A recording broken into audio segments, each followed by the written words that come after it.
Hello Macha, welcome to day 4 of Learn to Develop Basic Websites using HTML and CSS in 7 days.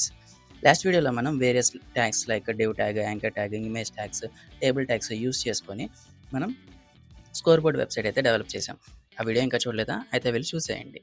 But ఆ video మీరు చూసినట్టయితే score board మనకైతే ఇలా ఉంది. చూడడానికి ఎలా ఉంది? ఉప్పులేని కూరలా ఉంది కదా. ఇప్పుడు మనం దానికి CSS అనేది అయితే అప్లై చేద్దాం. CSS అప్లై చేద్దాం అంటే సరిపోదు. దాంట్లో 3 రకాలైతే ఉన్నాయి. Inline CSS, internal CSS and external CSS. First inline CSS గురించి అంటే ఏంటో చూసేద్దాము.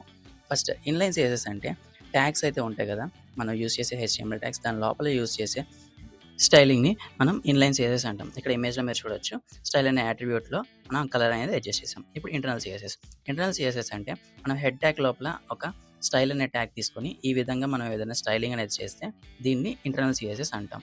అండ్ డీటెయిల్ వీడియో కోసం మన ఛానల్ అయితే ఒకసారి విజిట్ చేయండి. ఇన్ డీటెయిల్గా అయితే ఎక్స్ప్లెయిన్ చేశాను.